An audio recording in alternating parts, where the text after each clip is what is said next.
Welcome, everyone, and thank you so much for joining us for the F word, what nobody told you about personal finance. My name is Carly Jost, and I'll be helping out behind the scenes during today's discussion.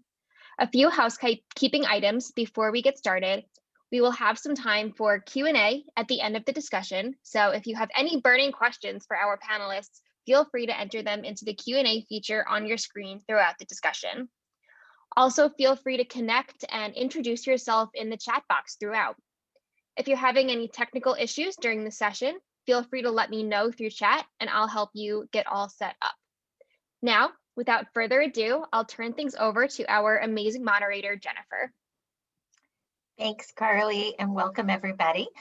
I love this topic, and I love it because I am so passionate about financial wellness for women. I think it's because, as a CFO, I obviously understand the power of money. The gender wage gap is actually really real, right? Women on average earn 80 cents less than 80 cents for every dollar earned by men.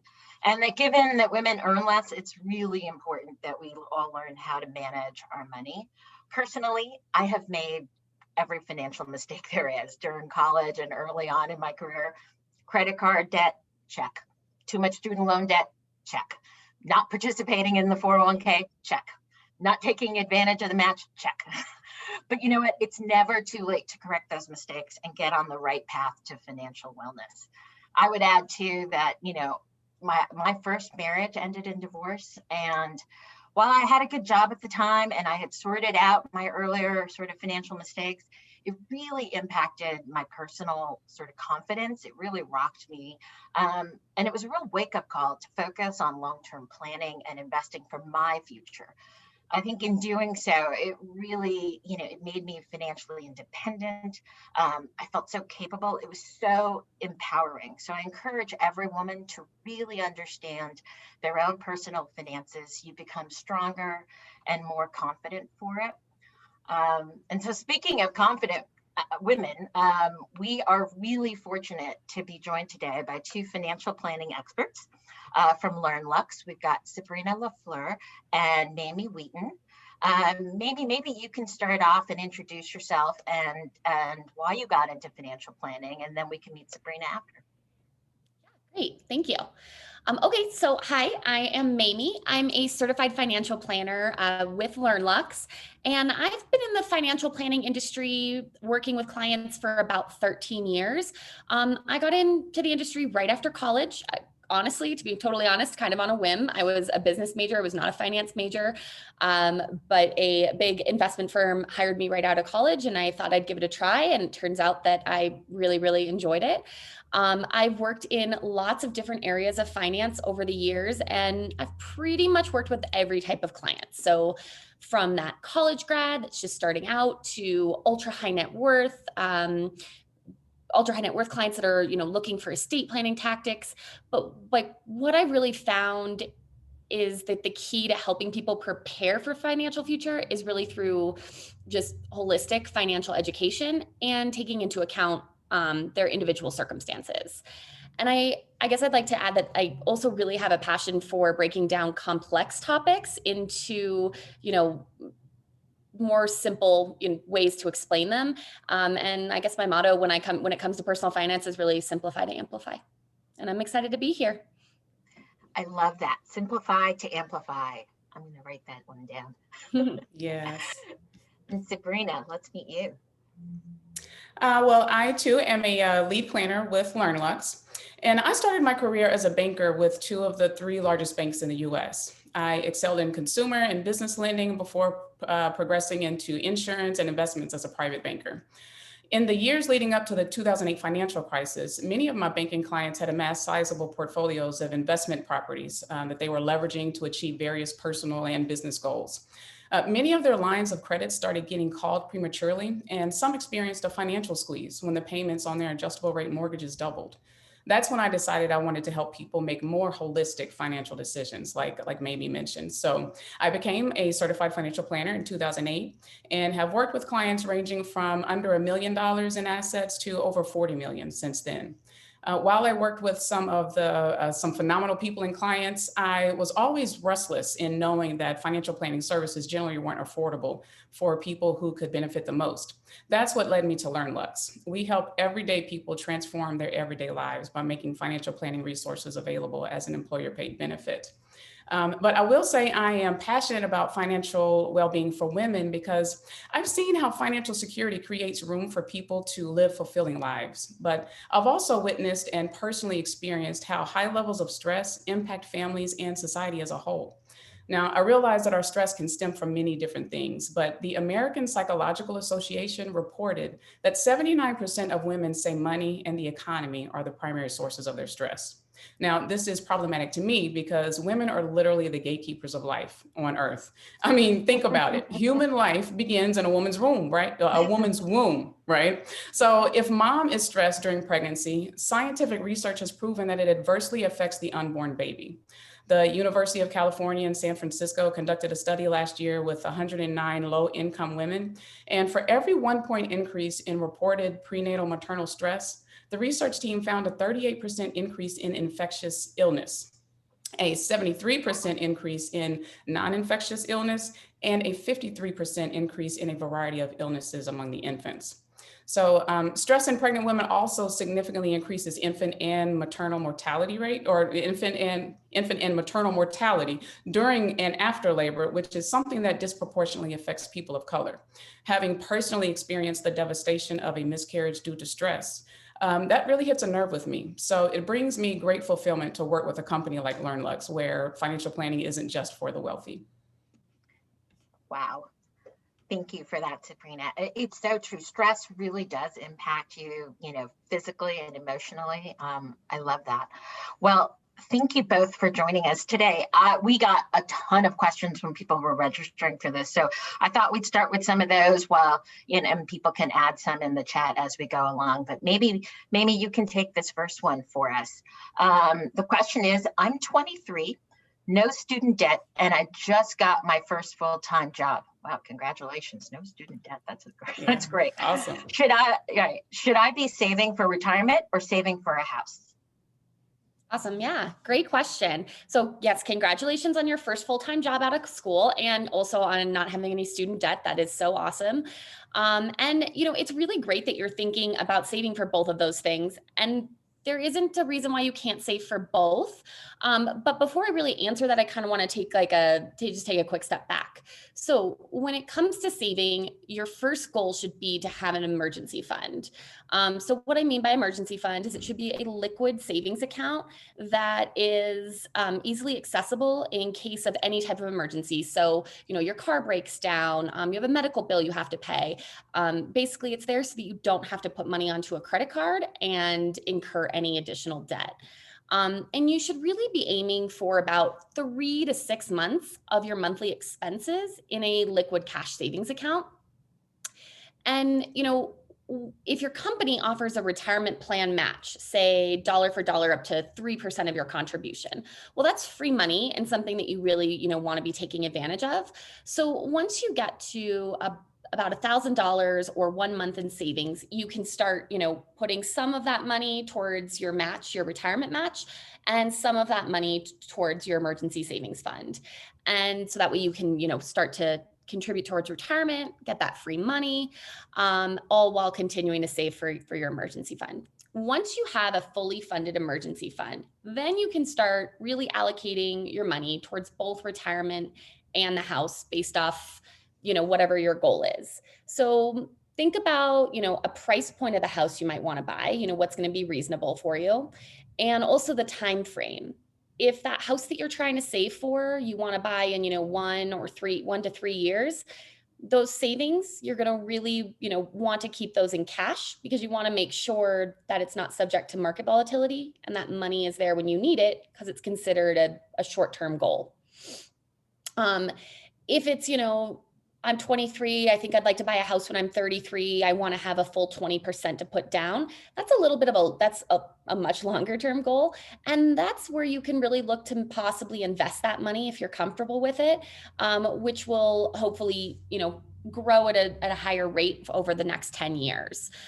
So Also, in terms of how much you want to put down for a down payment, 20% is the standard recommended amount because it'll help you avoid private mortgage insurance. But that's not always feasible for everybody. So just making sure that you really kind of sit down, draw out what your goals are, and then go through your budget and see how much you can allocate to save for that on a monthly basis. But also something to note. So it's super great that you're thinking about retirement and purchasing a house.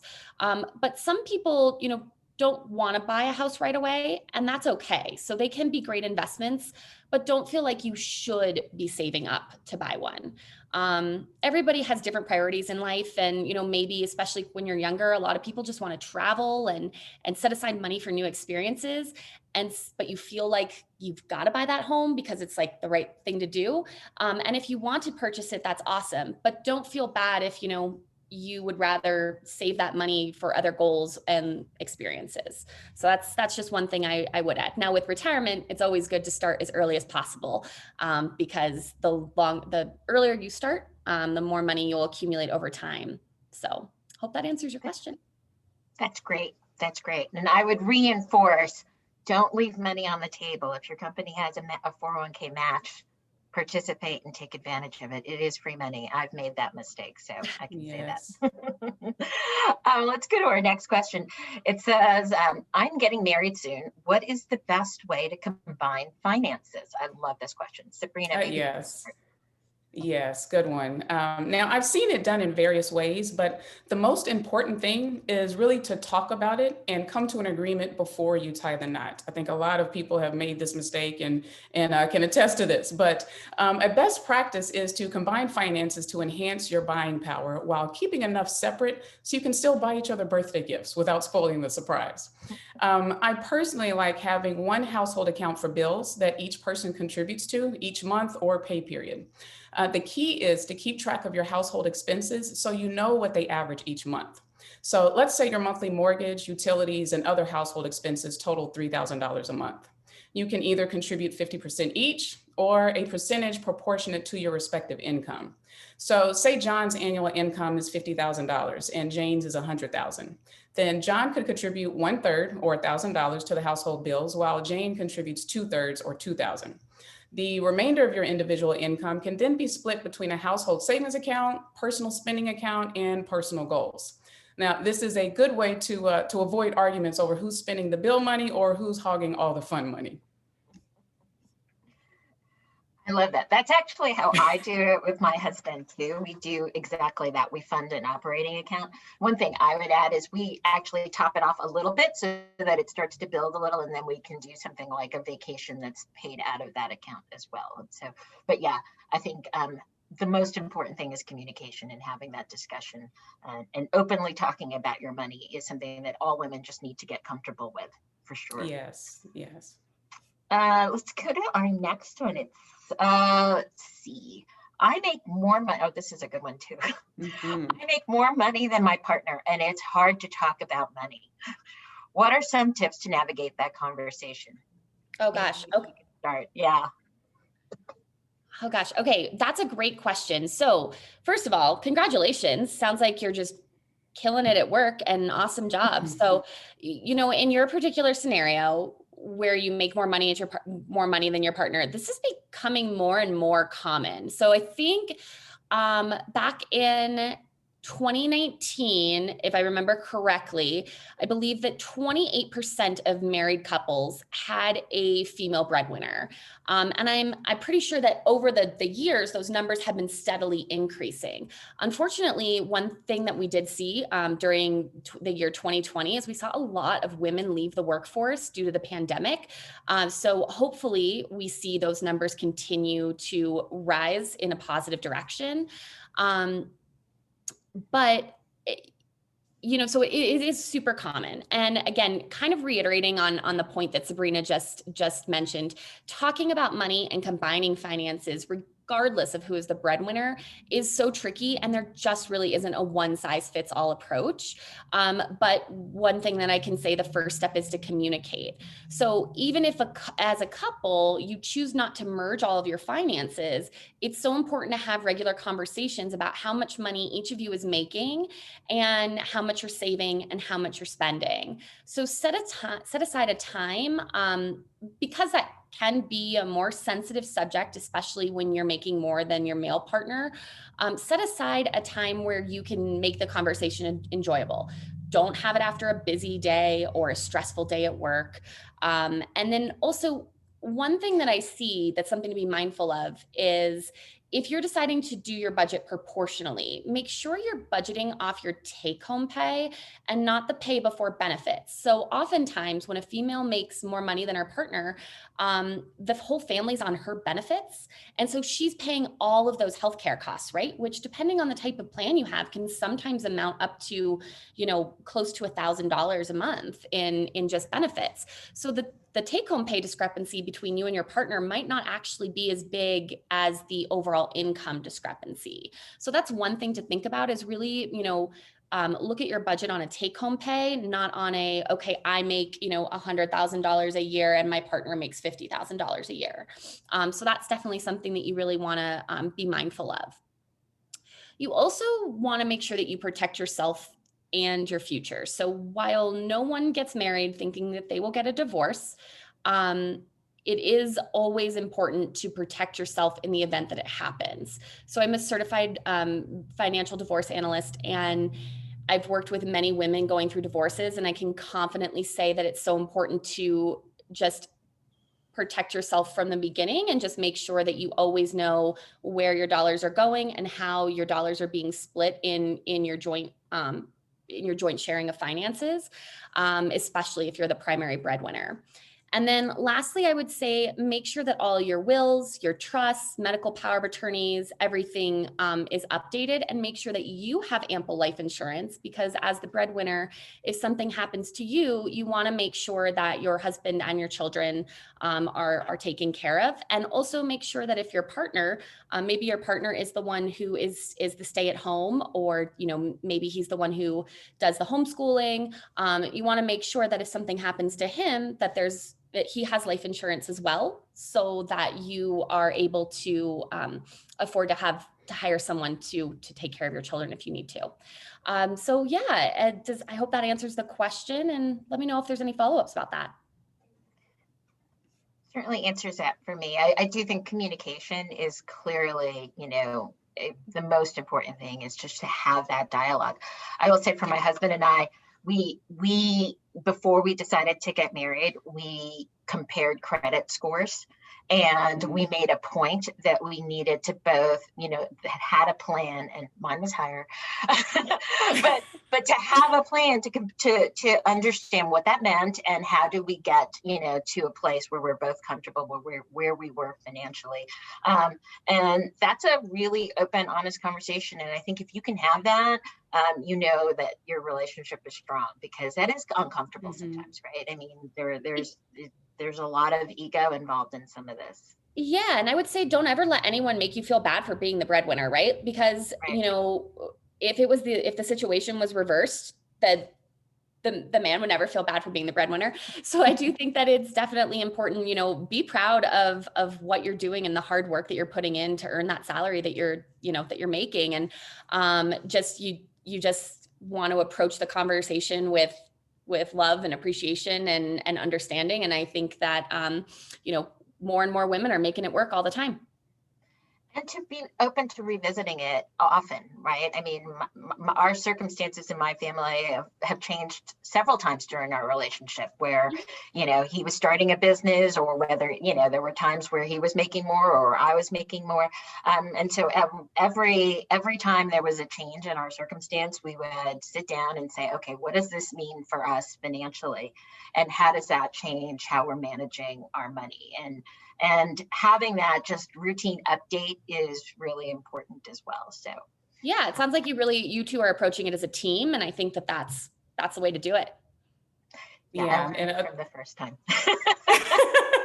I did it better Yeah. the second time around. Yeah, I think many of us learned that a key to creating that balance is a mutual respect. Regardless of who the breadwinner is, as long as that mutual respect is there, then that does help to facilitate open and honest communication. Yeah, for sure, for sure. All right, well, let's go to the next question. I understand that self-care is important, but it feels selfish putting myself before my family. How can I take care of me and care for others? Another great question. Yes, and I love this question because it's actually the reverse. Without putting yourself first, you're doing your family a disservice. If you are not healthy and well, then your family likely won't be either. We've all heard this a million times, but you cannot serve from an empty vessel. With the unique roles that women play in our various communities, we often give so much of ourselves, both personally and professionally, that there's little left of us left at the end of each day. So if you're not recharging your battery, then what energy do you have to run on the next day? I mean, it's like draining your cell phone battery, then expecting it to magically work the next time you pick it up. Without recharging, all your family and colleagues get is a grumpy, irritable, frustrated, and stressed version of you. It's up to you to carve out the time and budget to afford the things that help you thrive emotionally and physically. If you're craving a week on the beach and you're expecting to receive the upcoming stimulus check, throw that into a travel account and start planning when you'll schedule your PTO. When you do take that vacation, you'll likely return more energetic and in better spirits. And don't forget to take advantage of your employer benefits. With the COVID pandemic, people are experiencing heightened levels of mental strain and stress. Many employers offer mental health benefits that can help. So make sure you're exploring all options available to you. I love that. As we women, we tend to take care of everybody else and forget about taking care of ourselves. And it really is important to remember that self-care is important. That's great. Our next question, how do I save for both my retirement and my child's education? Great question. So, this one can be so tough to balance because they are both important, they are both expensive, and they both require long-term savings.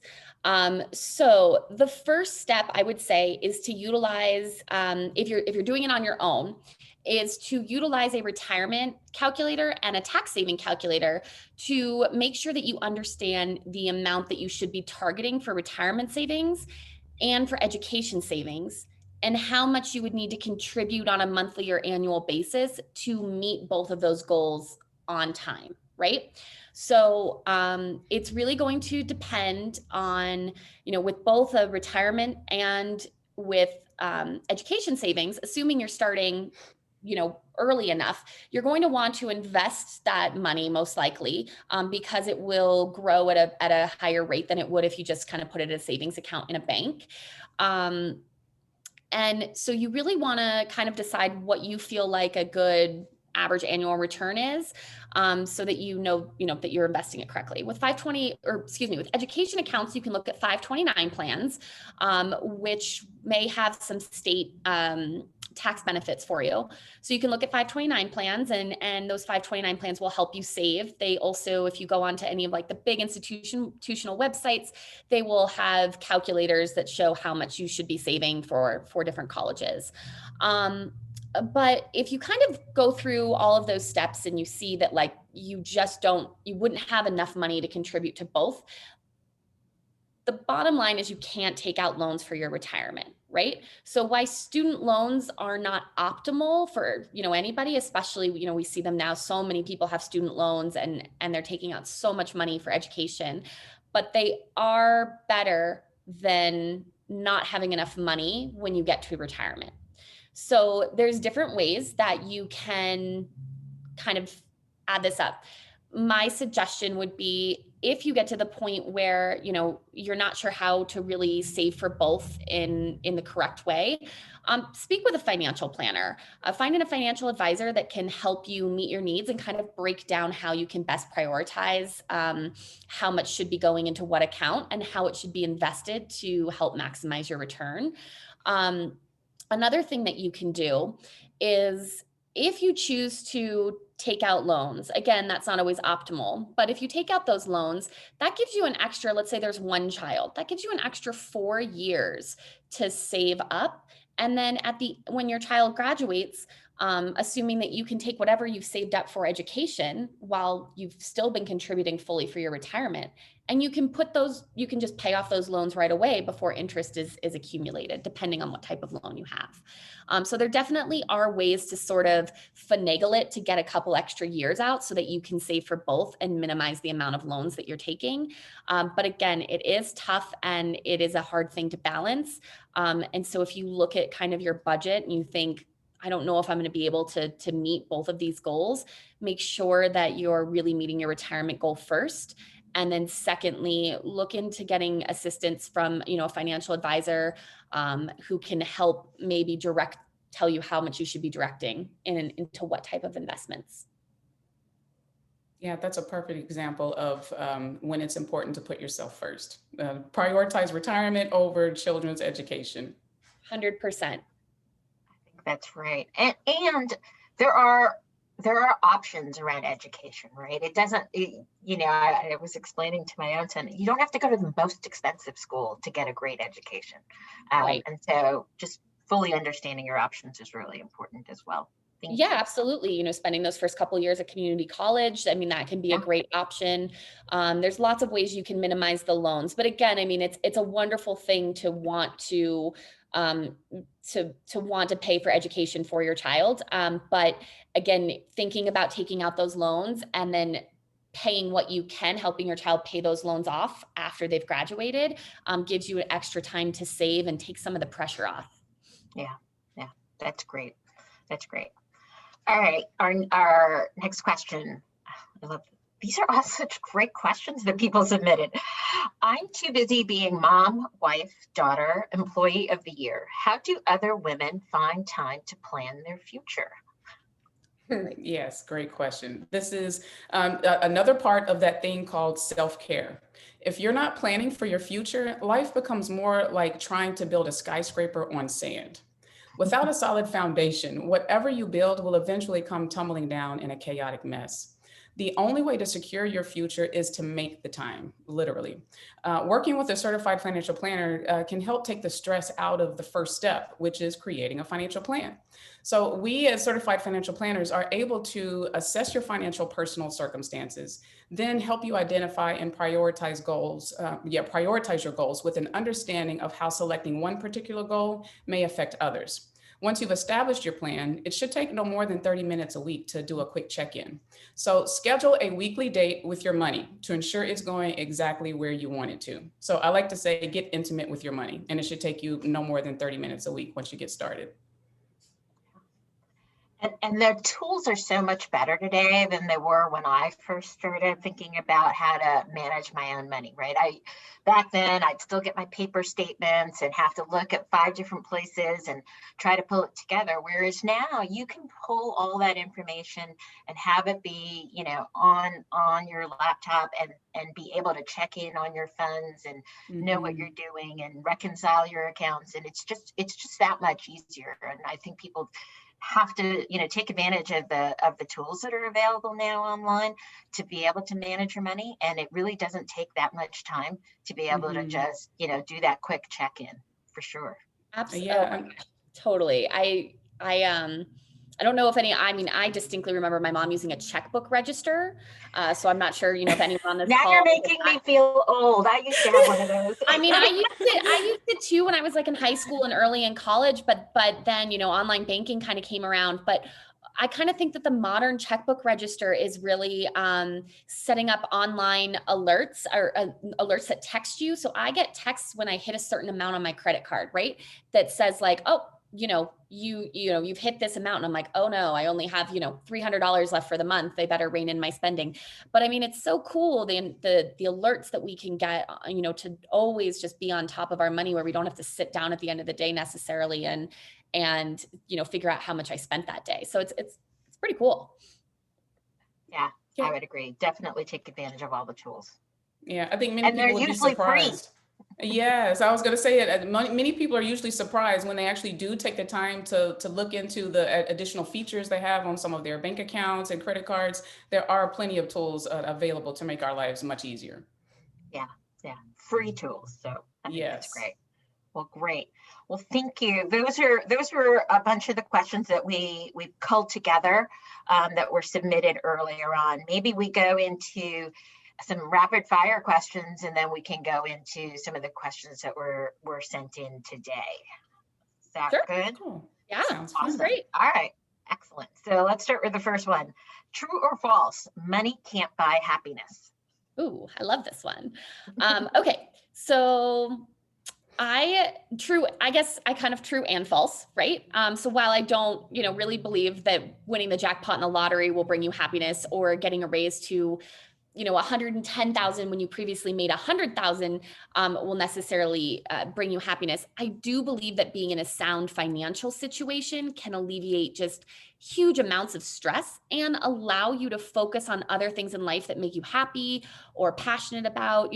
If you're in a comfortable financial situation and you've been wanting to start a business, it puts you in a little bit of a better situation to kind of make that plunge and take that risk, right? So while I don't believe that money that buys you things can buy you happiness, I do believe that there can be happiness in financial stability. Yeah. Yeah, great answer. So I guess I will I'll go to the flip side of that. So yes, I agree totally, Mamie. But I see this could be true. It's been my experience that the things that make us happiest are the things that are most authentic to who we are. When we take the time to discover that for ourselves, we often realize it's the qualitative things, like the character of people we want to surround us, or the way we want to be treated by a loved one, that make us feel whole. But the challenge comes in, like Mamie said, if we are working so much and we are, we're making good money, but we're not taking the time to really pay attention to what it is that we need. That's when we kind of run into that challenge of money not making us happy. Agreed. Both solid answers. Money can't buy happiness, but control over your money can. Yes.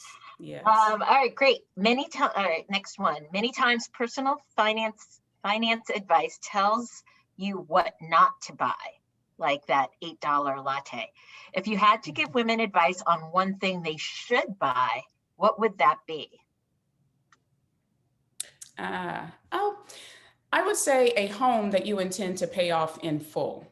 Many people think that the American dream is buying a home with the help of a 30-year mortgage, but the real dream is owning property with no strings attached. So the ultimate goal should be paying off the mortgage one day. It doesn't have to be now, but you purchase your property and you have that intention of making sure that you are paying it down. And this becomes important, when we start moving around, because especially for young professionals, if we do purchase a property, sometimes we're moving every 2 to 3 years with work. As you get a promotion, you move here, you move there.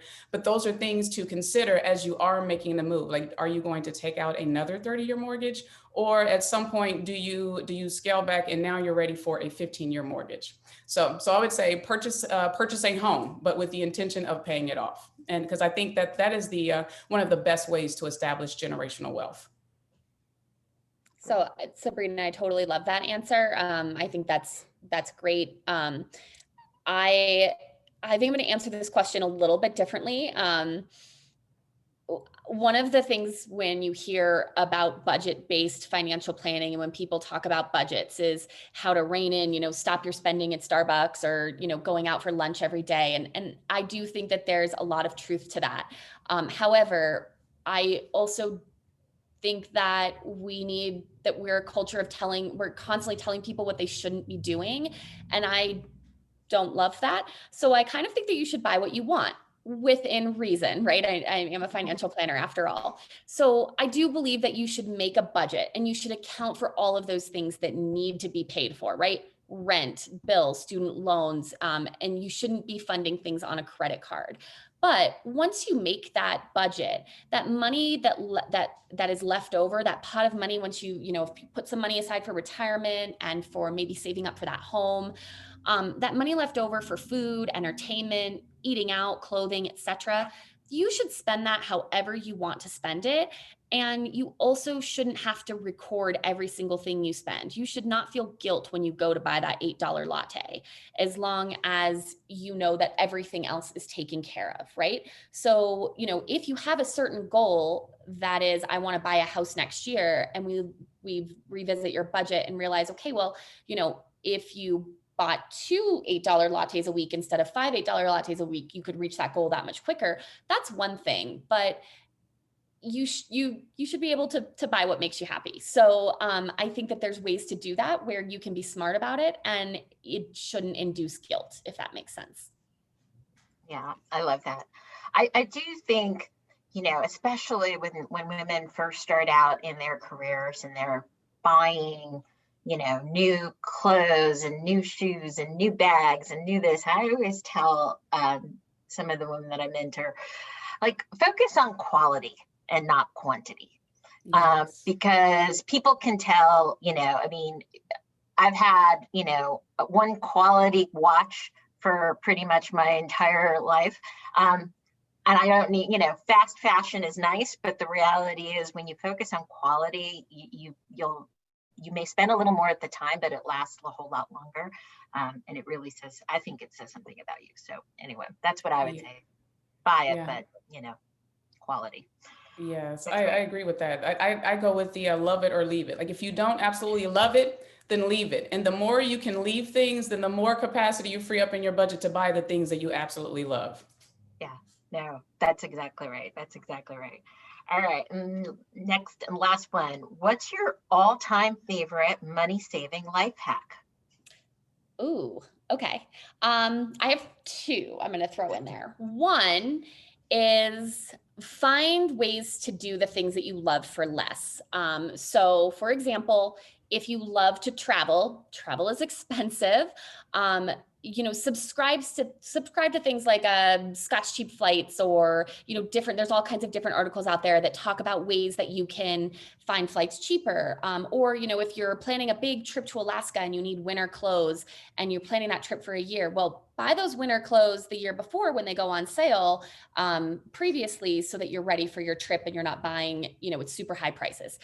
So there's lots of different hacks you can do to get the things that you love to do for less money. And then my second one is actually similar to kind of a point that Sabrina just brought up, the love it or leave it. I took all of my credit cards off my computer and my phone. So when I go to buy something, I have to physically input my credit card information every single time. And the reason I did that, especially during the pandemic when we were buying everything online, is it's so easy to just be like, click, I need that, click, I need that. But when I have to get up off my couch while I'm binging Netflix and I have to walk to my bedroom to go get my wallet and take out my card, it really makes me think about whether or not I need that pair of shoes. So, or as of last year, another tie-dye sweatsuit. So I think that, that is just kind of a really easy hack because it's just it's gotten so easy to just buy stuff, right? It's just one click, which is super convenient, but it also makes me spend a lot more money. Yeah, that's a great one. Yeah, I like that, Mamie. And I think I would probably add to that. Like, so it sounds like you like having assigned accounts for certain things. So I know this is super simple, but I believe in having all income flow directly into one account from which you pay an allowance to your other accounts for other goals. And so by using a separate account that you fund with a fixed amount each week, pay period or month, you ensure you're not spending bill money or funds you have earmarked for savings goals. So it's very easy, especially if you use just debit cards in your checking account. But if you are utilizing your credit cards, then just make sure that you know what the purpose of each one of your cards are. If you are using more than one, be careful with that. That's great. Yeah, I love both of those. I also need to take my credit cards off my computer and my phone. I think that you're right. It's just way too easy. I do set alerts on my credit card so that any transaction over a certain dollar amount, I get pinged. And so, it's almost like just having like that second, do I really want to spend this? Am I really okay with this? And so that's automated, which is something that I would suggest people do as well. And then I also clear my search history, because I'll think about something and then it just and I'll do the right thing and say, I don't want it, I'm gonna leave it. And then it follows me all day, like everything. Yes. Everywhere I am on the internet, it's like that thing keeps following me, asking me to buy it. So I Oh do my clear gosh. my history.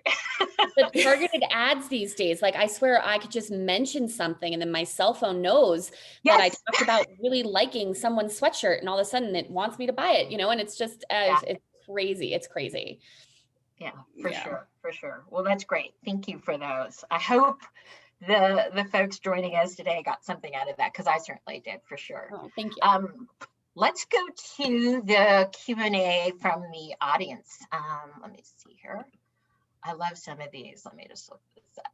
All right. Once you build up emergency savings, what percentage should you continue to set aside in a liquid savings account versus invest in stocks? So you've got your emergency fund. Should everything go into stocks at that point, or should you still continue to think about how much should be liquid? Yeah, great question. So I think once you have a comfortable emergency savings fund, and again, we recommend 3 to 6 months. If you're self-employed, it really should be probably closer to 9 months.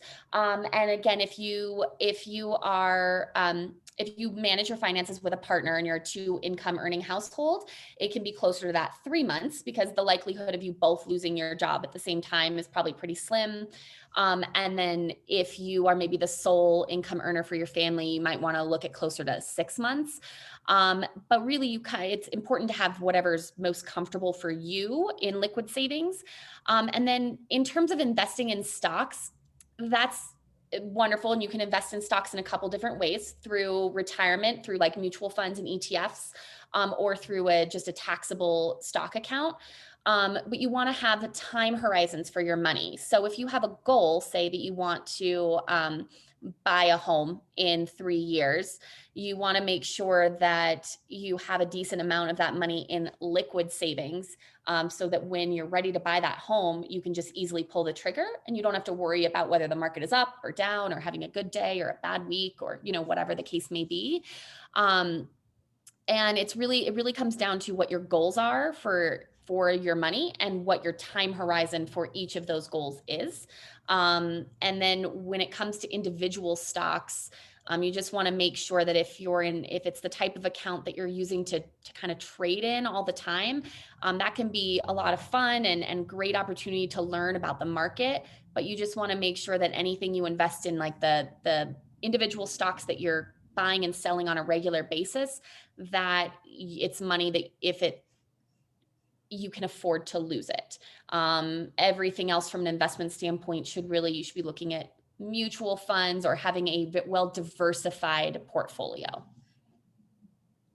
I think that message is so important, especially given the climate and what's been in the news with Robinhood and GameStop and all of the, sort of the gamification of investing can be very dangerous if you're using money that you really can't afford to lose. Absolutely. Mm-hmm. Yeah, and then I would just add to that, a lot of people, once they cover their emergency savings and they start investing, but sometimes that investment starts outside of their retirement and they haven't even begun contributing to their, potentially a 401k if you have if your employer does offer a 401k. So we would always recommend make sure that you are contributing to your 401k, especially if you get a match. If you get a match, set a goal to try and contribute. You can start out at even 1% of your income, and then start increasing that by 1% each year if you can. But again, that goes without saying. Make sure that you are covering your short-term buckets, just like maybe mentioned. So you have your liquid savings account, but then if there are any other short-term needs you have or goals that you're trying to accomplish, then you can start saving there. But do not forget your retirement savings, because that is an opportunity to get your investments growing tax deferred. That's right. Great. Thanks. All right. The next question. Is it acceptable to pay the minimum monthly payment on loans, or should you always try to pay more than the minimum? Is there a certain percentage more that you should strive for? Wouldn't this depend on the type of loan that we're talking about, maybe? Yes, yeah, and typically, so loans are fixed payments, and like you said, it does depend on the type of loan. So a lot of loans are longer term, And loans have fixed payments usually, which you have to make. But I'm assuming that we're including credit cards in this. So credit cards are considered revolving lines of credit, but it is debt. And with revolving lines of credit, we do recommend paying the minimum balance or the minimum payment, making the minimum payment each month. If you have more than one card, make the minimum on each card. But then you can prioritize one card for pay down. And so if you have a mix of loans and credit cards, then we're happy to help you out in kind of prioritizing how to pay those things down. But it also depends on the balance of your credit cards and the interest rates. So if you have 3 credit cards, all of them have an interest rate of 10% or higher, then I would say tackle the credit card with the lowest balance first. So make your minimum payments on all cards, but then focus on paying down the one with the smallest balance first. And then once you pay that off, then start making that payment on the next card with the smallest balance. And you should be able to see some good growth there. Yeah. Or good progress. And to add to that, I think that sometimes, we're so conditioned we all have so much debt, but we're so conditioned to hate debt and want to pay it off as soon as possible. And that is, depending on what it is, especially credit cards that have that incredibly high interest, that is debt that you want to get rid of as soon as possible. But you want to be mindful of making sure, you have a fully funded emergency fund before really, accelerating that. And then also, if you have a car loan, for example, and it's at 3% and you're like, I want to pay this off, but you're not contributing to your retirement, but you're accelerating that car loan payment. Maybe it makes sense to take a step back and look at how much you can be putting into your retirement and go back to paying the minimums on that car loan payment. Again, it's very individualized and it depends on the circumstance, but as a general rule of thumb, if your 401k is invested, it will be doing better than that lower interest rate that you might have on your car loan, right? So again, it obviously depends and it's very circumstantial, but there are times where it is okay to pay the minimum debt payments while you make payments towards other goals. So that's great. Thank you. I know we're over time. I wonder if everybody minds just taking our one last question, because I really love this question. And then we can wrap up. But the question is, I'm 23 years old, living in the Bay Area. Rent is still high, even with COVID specials. I'm thinking about going home and living with my parents to save thousands of dollars. However, I know that will not benefit my mental health. Should I prioritize my financial health over my mental health? This is a tough one. That is so tough. It would depend on, what your individual situation is and if there's any debt, if you're looking to pay off debt, or if it's really just about kind of that high rent. But one thing you could think about doing is, if you did make the decision to move home with your parents, obviously that's not optimal, but you'd be saving so much money. Take a portion of that money every month and do something for yourself. So take a trip, maybe get yourself a hotel room for the weekend, invite some friends, have a spa weekend, something along those lines, where you're still saving way more money than you would while being in the Bay Area, but you are taking just a little bit of that money for yourself, for your mental health. That would be maybe one of my suggestions if you decided to go that route. It's a great suggestion. Yeah, I totally agree with that. And I've already said this, but mental health is a real thing. So I don't think people should be afraid to reach out for help. So it sounds like that could be, especially if you're in a situation where you're dealing with the financial strain and your mental health is kind of wavering. Then going to your parents' house would give you an opportunity to reduce one strain, and there are other things that you can do to help you out on the mental side. So in feeding yourself, doing things for yourself, check out your employer benefits to see what they offer as well, because that could be a good period for you. That's great. And if you do move home, have a set time frame in which you're willing to do that, and then Yes. It's almost like a little personal goal where you're saving this money, and this is only for a year, or this is only for whatever period of time. I think just even having that sort of end of the tunnel can help mentally deal with having moved home. So anyway, I know we are over time, but I really want to thank you ladies for sharing all of your knowledge, and the questions that we got were so phenomenal. I wish I knew now, I wish I knew all this great information back when I started, because, financial wellness really is incredibly empowering, and but it's never too late. So anyone out there, it's never too late to get started. This has been such a great event. I know I had a lot of great takeaways from this. There will be a quick survey that pops up at the end. If you don't mind, we'd love to get your thoughts and feedback. Otherwise, we look forward to welcoming you at future LearnLux events. Wonderful. Thank you. Thank you.